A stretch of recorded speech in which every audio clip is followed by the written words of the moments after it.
In this video, we will be replacing the cabin filter in this 2003 Toyota Camry. Through the passenger side door, we can gain access to the area that we will be working on. Through the glove box, we will be able to gain access to the cabin filter location.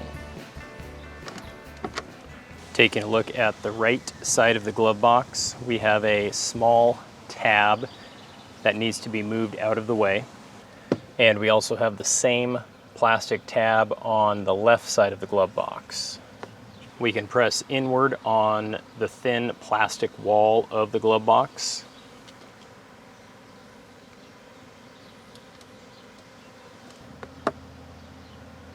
And then we can lift the glove box off the hinge. Taking a look inside our glove box area, we can see a white plastic cover plate. The cabin filter is located behind this area.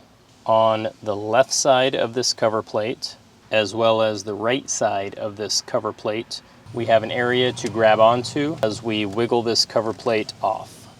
Now that cover plate is connected to a tray which holds our cabin air filter.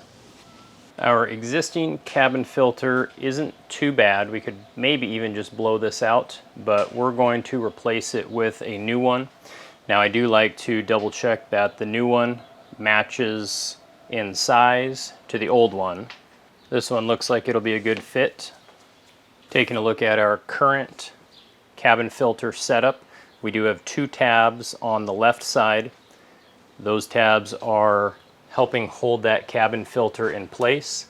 I'm going to be pushing up from the right side at the bottom and working that filter out. If we take a look in the bottom right-hand corner of the front of our cabin air filter tray, we can see that there is an up arrow indicator. Now this arrow indicates the direction the tray is to be installed in the vehicle, not the direction the filter is to be installed in the tray. If we take a look at our new cabin air filter, there is also an arrow. However, this is indicating the air flow. If we take a look inside the vehicle and we look directly below the location where the cabin air filter is installed, we can see the blower housing. The blower housing pulls air in through the center, which means that the airflow direction is going to be going down. So when we install this filter into the tray, we want the airflow directional arrow to be pointing down.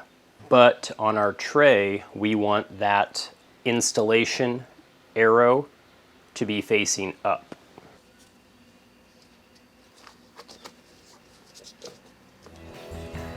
I can then install that back in place.